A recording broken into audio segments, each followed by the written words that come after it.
You are listening to Radio Ramadan 365 podcasts. Bismillah ar-Rahman ar-Rahim. Radio Ramadan 87.7 FM program Reflections with your host Zubair Akram and my respected guest Shaykh Ruzwan Muhammad. Inshallah, in this session, we will continue exploring, reflecting the layers of the meaning in these two surahs, Surah Fil, which is 105th Surah of Quran, and 106th Surah Qureysh. Surah Al-Fil and Surah Qureysh, as presented before in last 22, 23 odd sessions, are surahs which are, maybe we can term them as twin surahs, a pair that continues. There is a background to, there is a backdrop of Surah Al-Fil, which kind of finishes in Surah Al-Quraysh. In the first three ayahs of Surah Quraysh, we learned a few concepts. The first one was ilaf, the meaning of ilaf, the cloud meaning of ilaf. And ilaf has been mentioned twice in two ayahs, and they both have a different shade of meaning. One means something different and continues to mean something else. And we learned how to explore the meaning using the nuances of Arabic language and also reflecting tadabbur, which I understood it is unique to every reciter, every reader of the Quran. We also learned that we're not extracting tafsir of Quran. We're not, as long as we're not extracting the legal meaning of Quran in different ahkam, we should be reflecting, and it will mean something unique to us, what we understand. So today in this session, I wanted to explore a little bit more on one term that we never managed to explore in depth, which is the concept of rihla. رحلة الشتاء والصيف. So, Assalamu alaikum, Shaykh. Walaikum salam wa rahmatullahi wa barakatuh. Shaykh, this we've done Surah Quraysh in quite a bit of depth, and there are only four ayahs in this surah. Four ayahs, and the first one is إِلَافِهِمْ رِحْلَةَ الشِّتَاءِ وَالصَّيْفِ. First one is لِإِلَافِ Quraysh, and the second one is إِلَافِهِمْ رِحْلَةَ الشِّتَاءِ وَالصَّيْفِ. So when I wanted to move on to the third ayah, I remember you said, we haven't actually quite done رِحْلَةَ الشِّتَاءِ وَالصَّيْفِ, the meaning of rihla, and then it continues from رِحْلَةَ الشِّتَاءِ وَالصَّيْفِ, accustomed to the journey of winter and summer, which is understood, but the concept of rihla.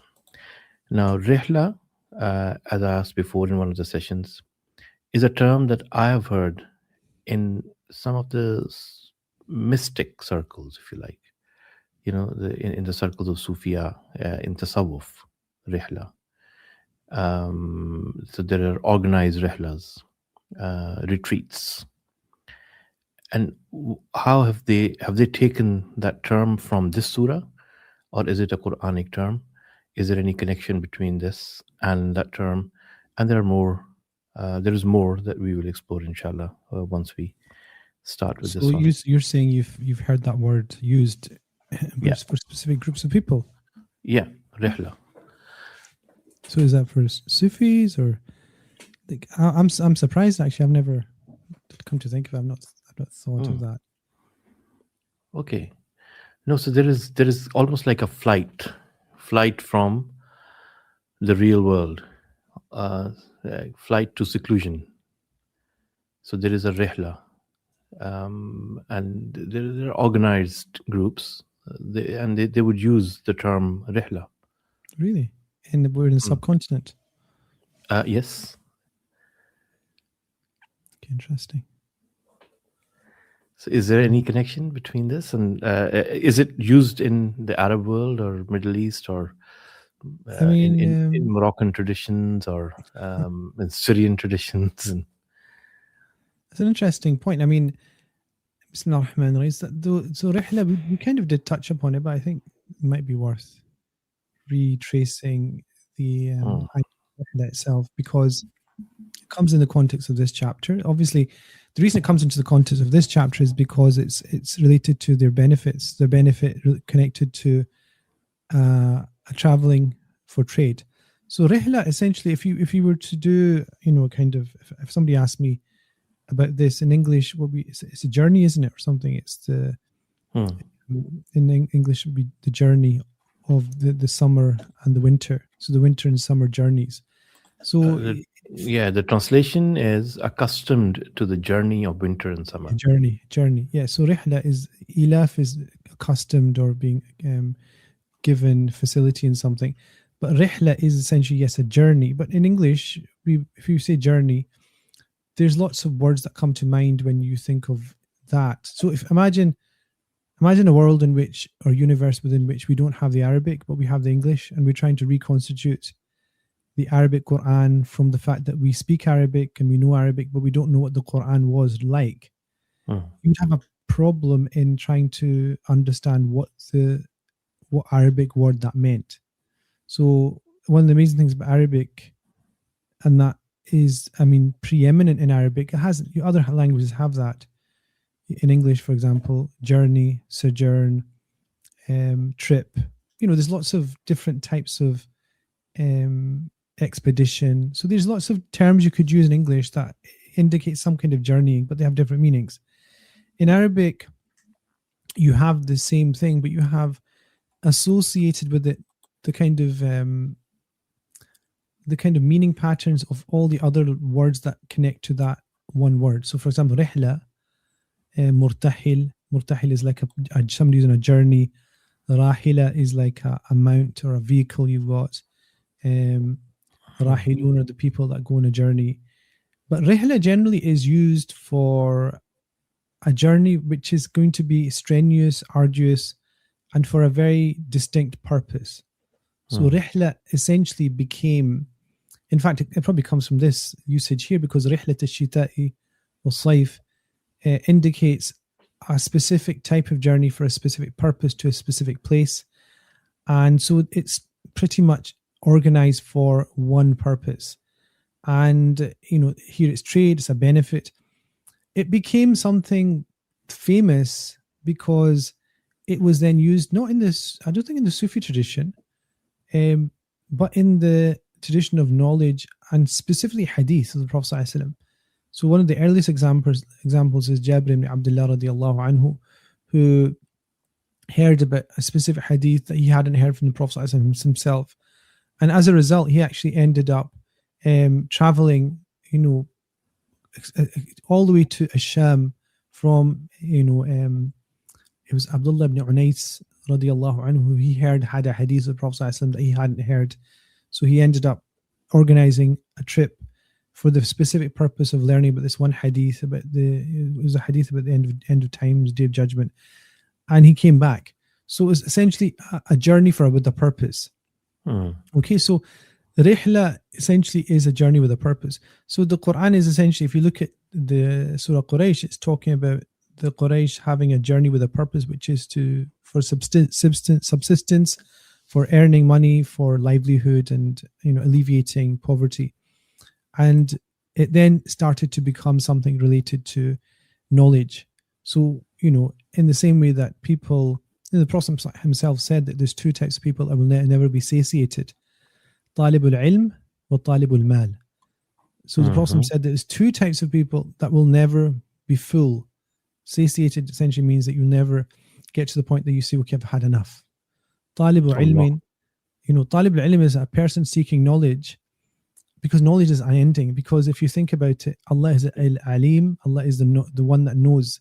So if you're constantly seeking out things that can be known, it's unending, because God is al-alim.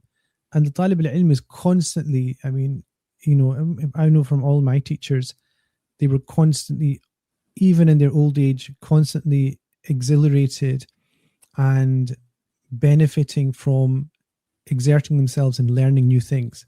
So they never got tired, they never slept, because there always something that they needed to find out. And talibul mal is the person that seeks wealth, because the Prophet said that if the son of Adam, the daughter of Adam, was given 2 mountains of gold, they would have wanted the third.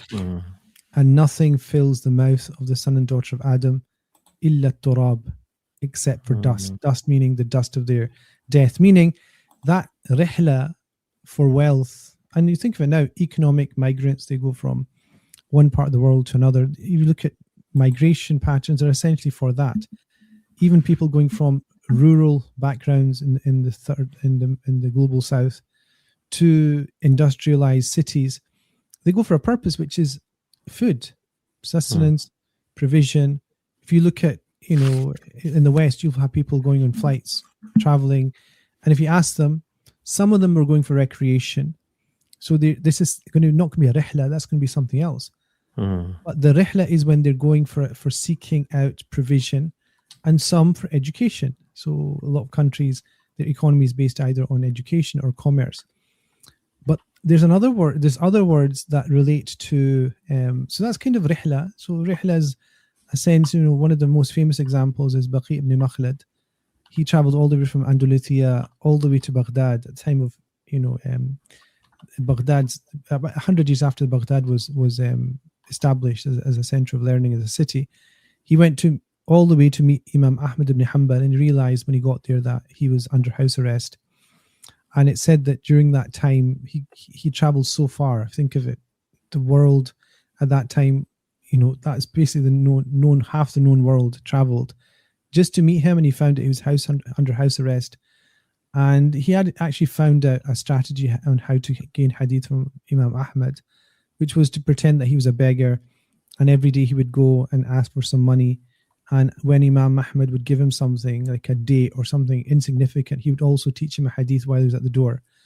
And so when Imam Ahmad was released from house arrest, he used to put Baqi ibn Makhlad right in the center of his class. And he says, this is the real student of knowledge. Like he stayed here for over 2 years, coming to my door every day, even though he only got one hadith every day. So rihla is a journey with purpose.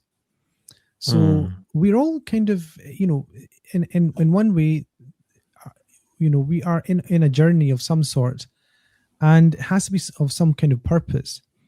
So that's rihla. Rihla is a word that comes up, and it's got that specific meaning, purpose. But even other words in Arabic like sayr. Sayr is this to, in fact, you have in Persian, you have in Urdu, sayr, which is like, it's for enjoyment, pleasure, it's for relaxation, but it's also for reflection. Like it's to open the horizon, essentially. Rihla is not like that. Rihla is for a purpose. It's going to be strenuous, and you're doing it with an intent, and you've got a very clear idea what you want to get out of it. So it's like when you book in a hotel, they ask you pleasure or business. So it's a business. Okay. That's probably for your invoice, isn't it? Yeah. So for invoice, exactly. So they want to know. So sayr is pleasure, and rihla. Sayr essentially is pleasure, but also reflection. I mean, to broaden horizons. Let's just give a wider context. Sayr. So even in the Quran, it's the same idea. قُلْ سِيرُوا فِي الْأَرْضِ فَانْظُرُوا كَيْفَ بَدَأَ اللَّهُ الْخَلْقَ. For example, travel in the earth, and from that, come to know how God started the creation of the heavens and the earth. Yeah. So meaning that there's signs in reflecting upon what is, but you're not going anywhere specifically. You're just traveling. You're told to travel. أَوَلَمْ يَسِيرُوا فِي الْأَرْضِ فَتَكُونَ لَهُمْ قُلُوبٌ يَعْقِلُونَ بِهَا. God, Allah says, have they not traveled in the earth? So that through that traveling, sayr, not rihla, sayr, they have hearts with which they can think. قُلُوبٌ يَعْقِلُونَ بِهَا أو آذَانٌ يَسْمَعُونَ بِهَا, or ears through which they can listen, because ears are for listening, but it means listening for things that will benefit them. So sayr is almost like potluck. When you get potluck, when you're just going and you're not with a specific intent, but you're saying, let's just see where the journey takes us. Rihla is not like that. Rihla is, okay, we're meeting here at Fajr. we're leaving with a caravan loaded with the goods that we've got, and we're going to that bazaar there, which is 14 days away, traveling. Make sure you've got the food provision, and make sure there's somebody to protect the caravan. We get there, we're going to sell, and then we're going to purchase, we're going to come back. That's rihla. Rihla is, it's essentially that's the kind of that's the way of thinking of rihla and then sayr. But the most famous word for travel, you probably know the most famous word for travel would be. Let's see if you can guess. Do all the work myself. Yes, in Arabic or Urdu or what? Sayr? No. Travel? No. No. Safar. Safar. If you suffer, you suffer. Yeah. So safar is like safar is a fantastic word, actually. If you think about safar, it indicates this idea of with all the meaning patterns and the connected letters, sad and seen, sufur, all these words, tafsir is actually from that as well. It's to uncover something. It's to uncover what's underneath. So one of the things that is really interesting is that if you want to travel, you want to get to know somebody. If you travel with them, you'll get to know them very well, because in the hustle and bustle of traveling, booking, delays, all these things, the person that's a companion in travel becomes somebody that you know quite intimately, because you end up knowing what annoys them, what they can deal with, what they can't deal with, their weaknesses, their strengths, the leader amongst them, the person that's not able to do that. You find all of that in that specific situation of safar, which is why the Prophet said that safaru qat'atun min al-adhab. Traveling is a type of punishment. Min al-adhab meaning like it's a small taster of how punishment will be in the hereafter. In the past, definitely, because it's tough. Traveling sometimes was a question of life and death. So safar is... But there is also safar, Urdu, in safar, wasila zafar. Safar, wasila zafar. Okay. Safar is the means by which you gain victory. Safar, wasila, Persian and Urdu. So if you're stuck, if nothing is happening in life, just go for safar. Okay. Like I'm in Istanbul. Okay. Yeah. So this is the thing about this chapter. It doesn't talk about sayr. It doesn't talk about the sayr of the Quraysh. So if you take it back to the chapter, look at the Quran's choice of words. It could have been safarihim, their journeys. That would indicate just a kind of not planned sort of movement towards the north and the south. So no plan, no purpose specifically, and also this idea of no sense of the end goal. But rihla indicates, almost for me, efficiency. It indicates this it's fascinating. It actually then ties into our idea about the felicity and ease and blessing that they were given. It's almost like there's some kind of pre-modern mechanism of movement which is so well oiled now. So you can think of, in those days they used to have mile markers. So they had each mile or so, they used to have a marker with a big stone that would mark the distance, and they would have sometimes a watering well where there would be somebody who provide water and a place to rest. So caravanserai. Yeah, caravanserai. At that time, they didn't have caravanserai as such, but they had the idea of distance, so they would know where they are, where they should stop. So even knowing where to stop, during the evening and where to start the journey, it means it's well oiled. It's like, imagine a logistics firm nowadays, having everything in place. If you want to export something or import something and you want to distribute it, if you got the distribution set up, then that's half the problem solved. Like, that once you get there, it's very efficient to get everything to where it is. So this just shows that لِإِلَافِ قُرَيْشٍ إِلَافِهِمْ رِحْلَةَ الشِّتَاءِ وَالصَّيْفِ. Like the word rihla gives you an idea of this is a well-oiled process. This is a sign of the blessings that they're in. It's not a sifr. It's not this hope of getting money or trading, or they might lose, they might not. They're guaranteed, essentially, if there's no famine or there's no break in the supply of goods from India or from Abyssinia, they're guaranteed, printing cash. Yeah, you've given me two names for good businesses, right? One is Ilaf and one is Rihla. Okay. Rihla is well defined, precise, precision, end goals decided, and then you are. It's like what you said in Surah Al-Fil. That the actual thing happened with the mind. Yeah. And rest was just mechanics, just nuts and bolts to just tie it in. Similarly, journey, Rihla, is every detail has been worked out. It's almost like a franchised system where you also have the distribution. Yeah. Like I think of a really efficient multinational company that provides with all the ingredients for your business. Yeah. And you just need to be there overseeing. It's like a successful franchise.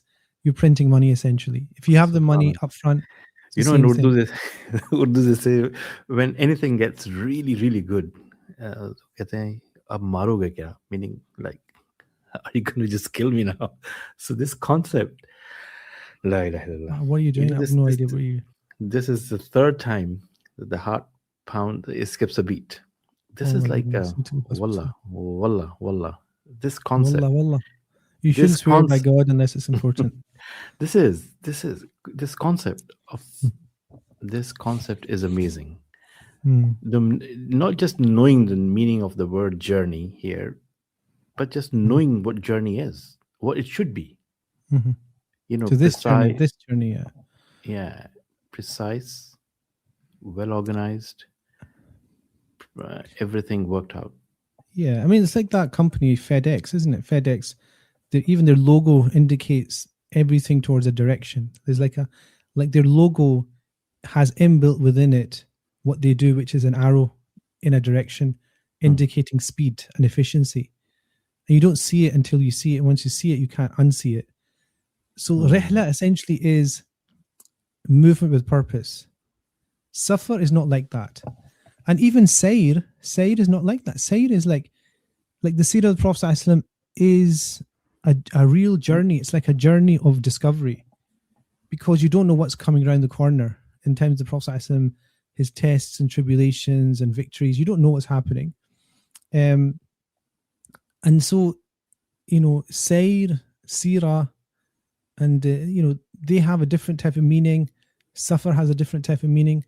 Rihla has a different type of meaning. And in fact, even in terms of the Quran, in terms of movement towards an intent and purpose, if you think of the Quran, the Prophet ﷺ said that the best connection with the Quran is al-rahil al-murtahil. I don't know if you've heard this hadith. Like the best connection you can have with the Quran is rahil murtahil. Rahil murtahil essentially means a person who departs. Translated essentially a person who departs and then comes back to the same place. But if you just thought about what we've said, Ar-Rahil Murtahil is the one that starts the Quran with intent to finish, and when they finish, they have the intent to go back and start. In other words, when you start, you have the intent to finish, come back, start. In other words, like Rihlat al-Shita'i wal-Sayf. It's that sense of moving. You're coming back. You're not going to, I love Syria, I love Sham, I'm going to stay here. And without this journey of winter and summer, or when you get into Sana'a or Aden in Yemen, you don't think it's a lovely place, I'll just stay here and forget this journey. No, you're always going to come back to Makkah al-Mukarramah. So Rahil Murtahil in terms of Quran is the one that starts the Quran, finishes it and goes back. This is why when you finish the Quran, you finish with Qul A'udhu Rabbin Nas, you always start off and go back to Alif Lam Mim Dhalik al-Kitab. You always complete the circle. You're not supposed to just finish. You're supposed to start at least the first couple of verses, so that you're in this well-oiled, efficient process of completing, coming back, completing, and then departing. So that's that idea of a distribution. Rahil Rahil, is the one on journey. Rahil, yeah. And they also actually in Arabic, they use it for a person that's passed away, like a person just left. Urdu में खबर रहलत, खबर गम, खबर रहलत. So someone रहलत फरमा गए. Someone has passed away, someone's died. You say he's done rahla. Rahil, yeah, al-marhum al-rahil. Yeah, you use that as well. But you can see, like, if you're reading the Quran and you've got a connection with how Arabs use different roots, like rahil, murtahil, rahila, all these, and then you've got safar, musafir, safara, tafsir, fasara, even fasara. You can Arabics, you can split it, because even tafsir, which is fasara, in Arabic fasara, a lot of scholars say it's actually maqlub from safara, which is to uncover. So a woman who doesn't cover her face is called safira. Safira is like a woman doesn't wear niqab. So from safar, to uncover something, and then we said safar is a way of uncovering another person's character as well. So the point is, if you read Surah Qureysh and you had that understanding, or you were told about it, it gives a different meaning. It just re-emphasizes the fact that they should then, the call to action, which we talked about yesterday, فَلْيَعْبُدُوا رَبَّ هَذَا الْبَيْتِ. Like you're just adding up blessings. You're just adding up a winner. You've got a winner here. You've got a winner. You've got a situation where, as the Quraysh, you cannot lose in the world because you're given all these benefits. And so what's the call to action? The call to action is to know God who gave you all these things. Reflections with Shaykh Ruzwan. A short ad break, and inshallah we'll continue on the suffer of exploring more in Surah Qureysh.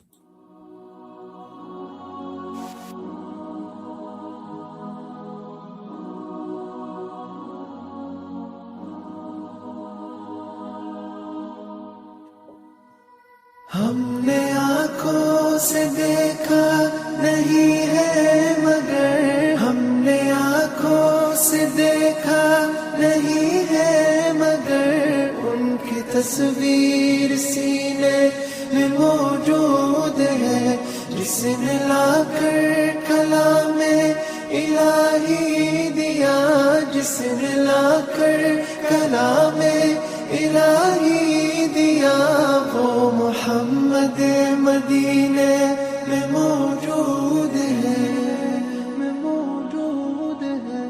फूल खिलते हैं बड़ बड़ के सल्ले अला, फूल खिलते हैं बड़। I was mute. Okay, so just before the break, we did three things. Rihla, Safar, and Sayr. There is a difference between the three.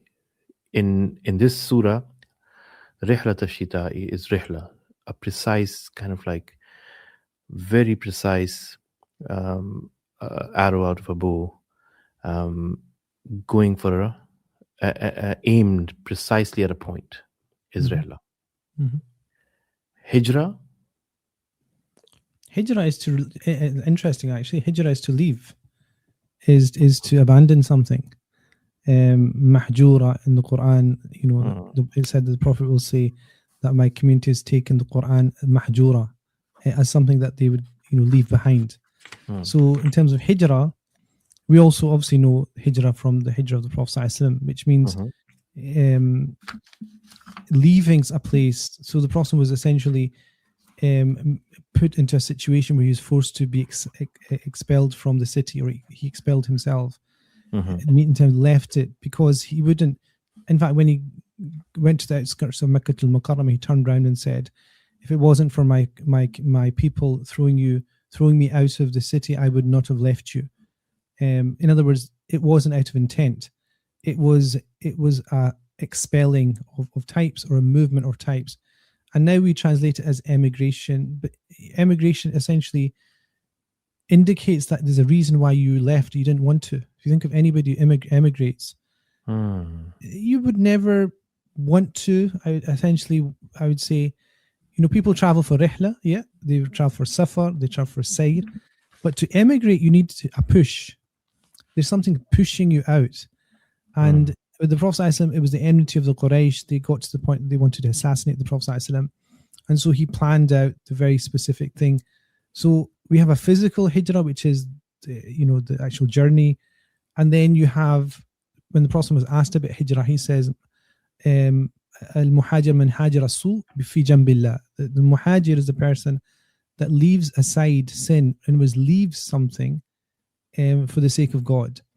So again, you're leaving something behind, which is sin. So the muhajir is a person that shares with the Prophet ﷺ this aspect of leaving, but they're leaving something that's not good for them, which is sin, mistakes and wrong actions. And so we kind of get to the point where hijrah is again a type of movement, a type of journeying. And again, if you don't know what the word journey was in the Arabic, that was rihla, you would actually think, well, what is it? Is the Prophet, are the Quraysh being forced out? Are they in need? No, they're not, because they're not migrants. They're not immigrants. They're not economic migrants or anything. They are traders on their terms. Because remember, they've got the ilaf contract. They've got the ilaf is actually the name of the contract, as we said, between them and the neighboring tribes and empires. So they're going in a state of privilege. They're going in a state of contract, safety. But muhajir, hijrah, is something that is, you're pushed out. And it always comes out of a sense of need, a sense of perhaps some kind of weakness or danger, which is why the Prophet ﷺ said that La hijrata ba'd al-fath, that there will be no hijrah to the companion. He was saying this to the companions, that there will be no hijrah of that type, no expelling of people after the conquest of Makkah al-Mukarramah, because the power was there now. So what we're saying is that rihla is desirable. Safar is also. So rihla is instrumental. Okay. So hijrah rihla is instrumented benefit, isn't it? For a purpose. Yeah. Safar is, it's all. I mean, in fact, in fiqh, we didn't say it. In fiqh, safar is the basis for dispensation and ease, like joining the prayer, shortening the prayer, not fasting, being given access to zakat. Even if you're rich, you can get access to zakat. If you don't have access to your money, that's based on safar. So safar is a subset of hijrah. Of rihla. Safar is one thing in rihla.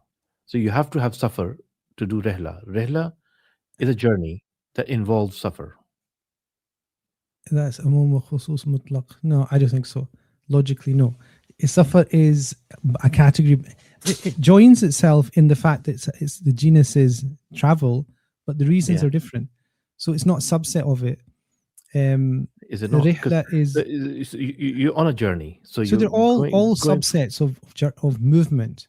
Yeah. Hijrah, safar, sayr, rihla. They're all subsets of a journey or a movement. If it's out of fear, hijrah. If it's out of need, necessity, it can be safar or sayr. If it's out of efficient benefit, it's rihla. And then safar and sayr are different in terms of sayr doesn't have a specific intent. It's there generally to broaden horizons and to benefit from the process of journeying. Safar can be for numerous reasons. You can be safar, and it's obviously if you're doing hijrah, you're in safar. If you are doing rihla, you're partaking a type of safar, but the kind of the benefit aspect's not there. Do you understand? So yeah, all of them have a type of movement and a type of traveling. Yeah. And safar, you could say safar is like a generic term, but the thing about it's a container. It's a container. So it's a container, but the way it's not a container is the fact that when we use safar, there is that tinge of suffering. You understand, like because the hadith. No, but there will be a part of suffering in the journey as well, but because it's a journey, that then overrides the suffer. The suffer. Okay, Yeah. the suffer. Yeah, The suffering of the suffer. exponential. Yeah. So the thing about the reason why I'm saying suffer, locking down on this idea of suffer, is that it comes up with the sense of test and tribulation in fiqh, because it's a dispensation mode. It's one of the reasons why, like illness, weakness, poverty, traveling, are reasons for a dispensation and easing the ruling. And the other thing is that the hadith of Prophet ﷺ, that as-safru qit'atun min al-adab, like suffer is to travel as suffer is to experience some type of tribulation and pain.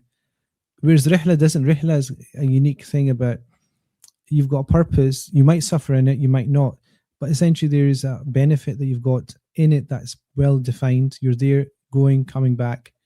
And the thing is, Imam Bukhari went on a rihla.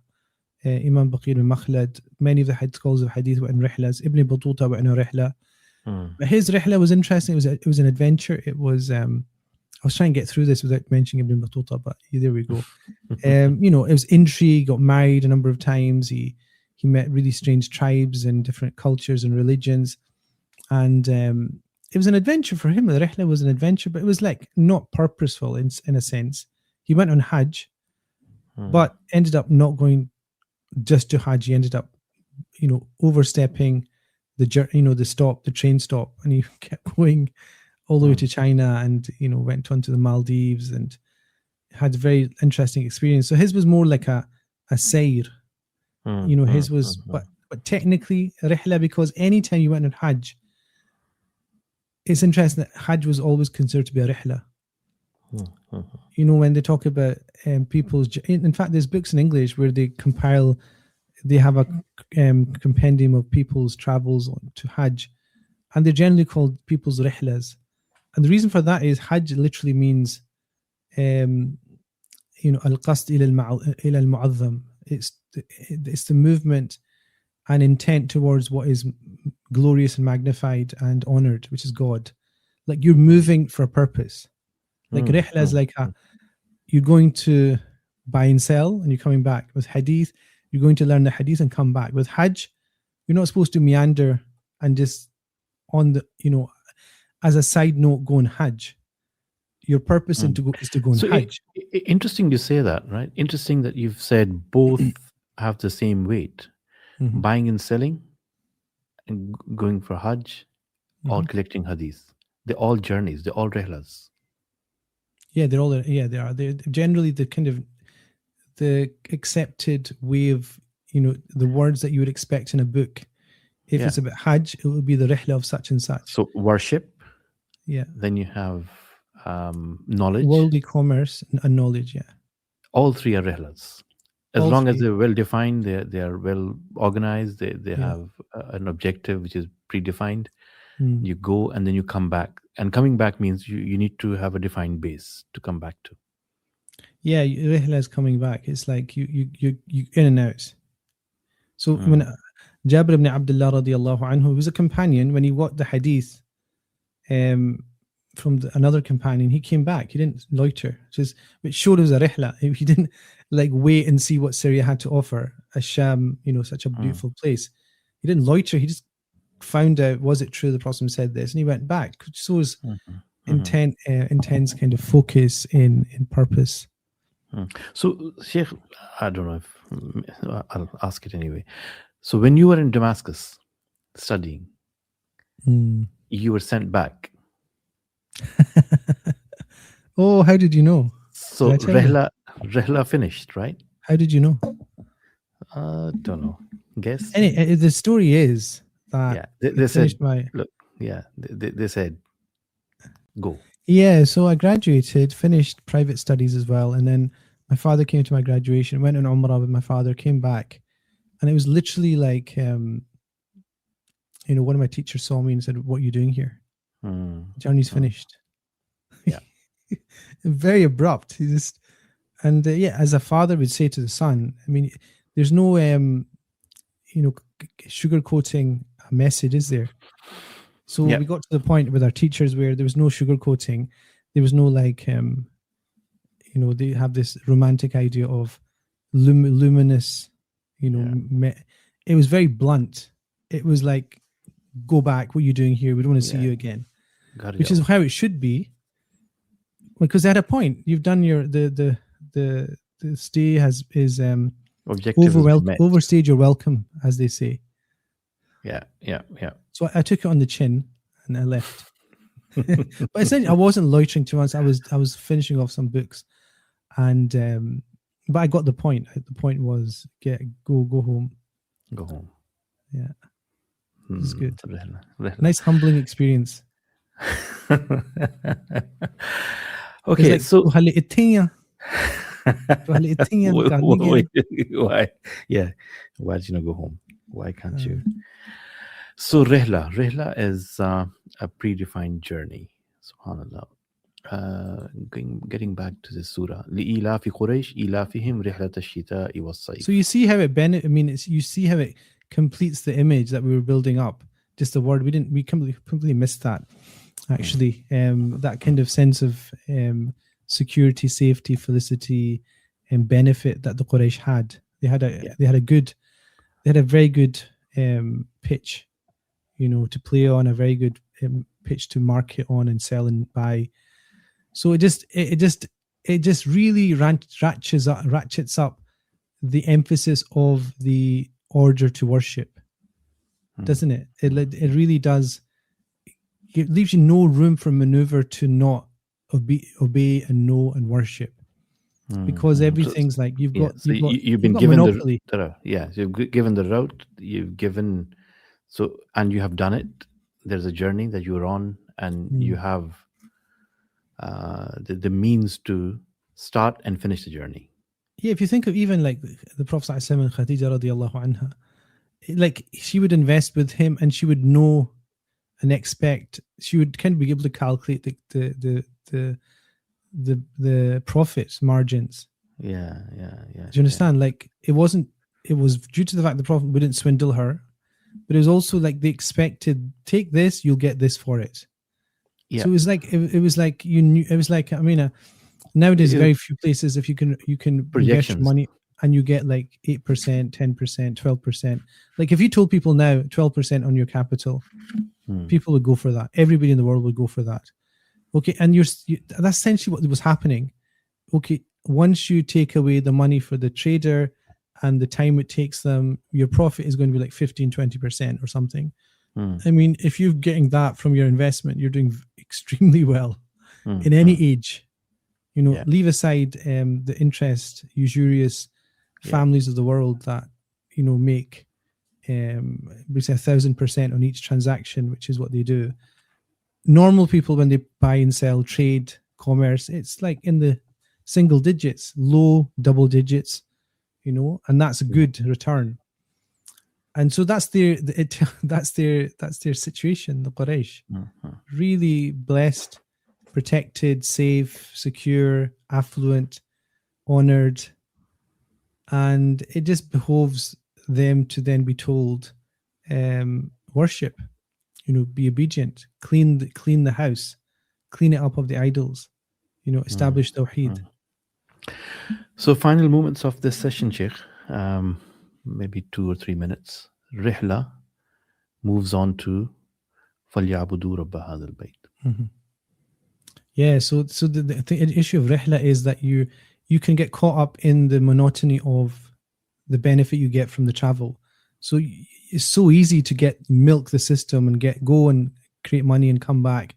Like a business that's successful, the day-to-day takes you away from your purpose. So you think that the success is the purpose in life. The ease. It's like in Surah Al-Kahf, the story of the person with the 2 gardens, or it comes up again and again in the Quran, more wealth, more children. And that infatuates them to the point they forget the purpose. And so here, all that's being done is like, is that what you were created for? Or is that your focus now? Is just to make more money? أَيَحْسَبُ أَنَّ مَا لَهُ أَخْلَدَ? Does the human being think that their wealth will make them immortal? So that's the thing. That's then the question, isn't it? Because if you're poor, you're complaining. If you're rich, you're in a different realm where you think you're invincible. Both are not a good state to be in unless you connect both state to God and it calibrates everything. And so they're being told فَلْيَعْبُدُوا رَبَّ هَذَا الْبَيْتِ, to worship God, to turn back from the well-oiled journey back and forth, back and forth, back and forth, to center yourselves into one direction. The constant movement is not good for you. And so even in our days, like think of 9 to 5.